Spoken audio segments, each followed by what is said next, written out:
ಸಖತ್ ಖಾರ ಬಣ್ಣ ಮತ್ತು ರುಚಿ ಆಚಿ ಚಿಲ್ಲಿ ಪೌಡರ್. ಇದಕ್ಕೆ ಪ್ರಿಯಾಂಕ್ ಖರ್ಗೆ ರಿಯಾಕ್ಟ್ ಮಾಡಿದ್ದಾರೆ. ಬಿಜೆಪಿ ಅವರಿಗೆ ಆರ್ಎಸ್ಎಸ್ ಅನ್ನ ಹೊಗಳೋದು ಅನಿವಾರ್ಯ.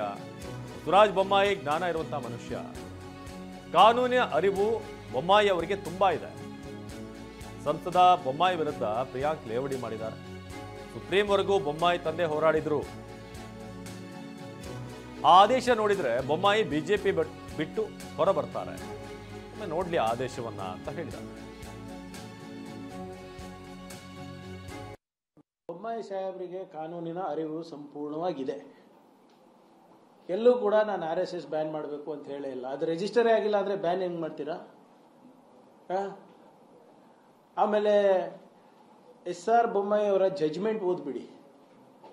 SR ಬೊಮ್ಮಾಯಿ ಏನು ಒಂದು ಮಹತ್ವದ ತೀರ್ಪು ಇಡೀ ದೇಶಕ್ಕೆ ಬಂದಿದೆ.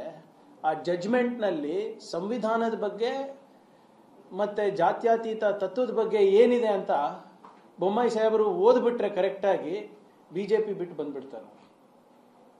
Is a very learned man Bommai ಸಾಹೇಬರು. ಅವರಿಗೆಲ್ಲಾನು ಅರಿವಿದೆ.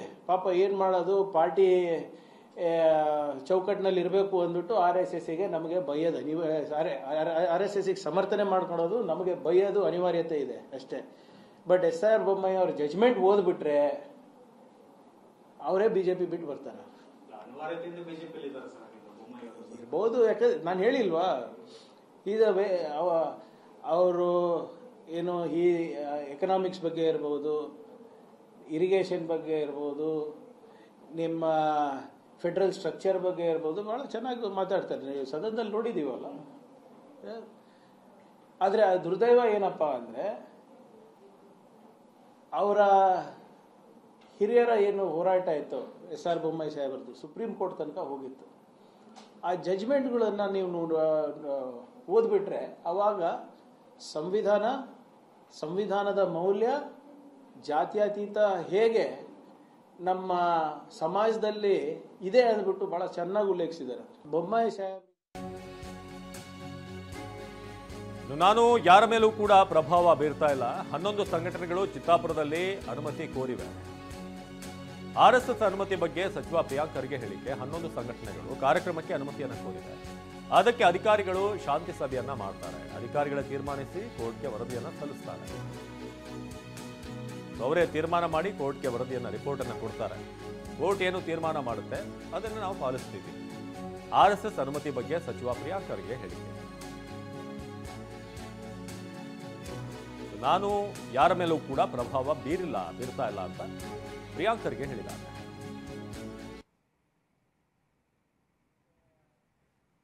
ಸೊ 11 ಸಂಘಟನೆಗಳು ಚಿತ್ತಾಪುರದಲ್ಲಿ ಪರ್ಮಿಷನ್ ಕೇಳಿವೆ. RSS ಅನುಮತಿ ಬಗ್ಗೆ ಪ್ರಿಯಾಂಕ್ ಖರ್ಗೆ ಹೇಳಿದ್ದಾರೆ. ಅಂದರೆ ಬರೀ RSS ಬಗ್ಗೆ ಮಾತ್ರ ಅಲ್ಲ, 11 ಸಂಘಟನೆಗಳು ನಾವು ಕೂಡ ಪಥಸಂಚಲನ ಮಾಡ್ತೀವಿ ಅಂತ ಹೇಳಿದ್ದಾರೆ.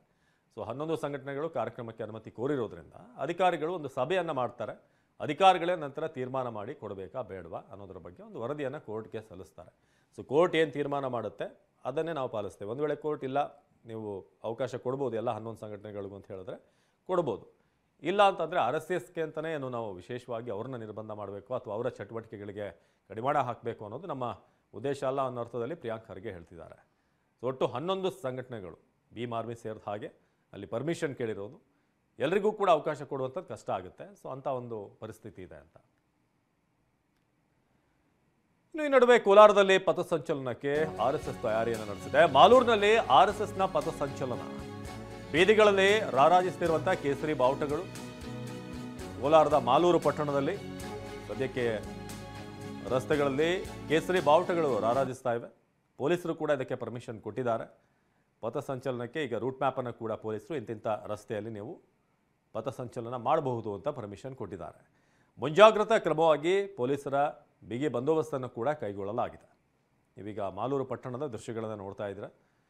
ಹೇಗೆ ಕೇಸರಿ ಬಾವುಟ, ಫ್ಲೆಕ್ಸ್ಗಳು, ಬಂಟಿಂಗ್ಗಳು, ಕಮಾನ್ಗಳು ಇದೆಲ್ಲವನ್ನು ಕೂಡ ಮಾಲೂರು ಪಟ್ಟಣದಾದ್ಯಂತ ಮಾಡಲಾಗಿದೆ.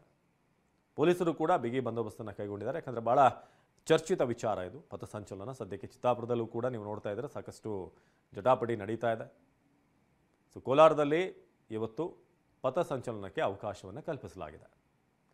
ಶಾಂತಿಯುತವಾಗಿ ಈ ಪಥಸಂಚಲನ ಆಗಬೇಕು, ಜೊತೆಗೆ ಇಂತಿಷ್ಟು ಜನ ಇದೆಲ್ಲವನ್ನು ಕೂಡ ಪೊಲೀಸರ ಬಳಿ ತಿಳಿಸಿ ಇಷ್ಟು ಜನ ಸೇರ್ತಾರೆ, ಇಷ್ಟರಿಂದ ಇಷ್ಟು ಗಂಟೆ ಒಳಗೆ ಅನ್ನೋದ್ರ ಬಗ್ಗೆ ಪರ್ಮಿಷನನ್ನು ಇಲ್ಲಿ ನೀಡಲಾಗಿದೆ.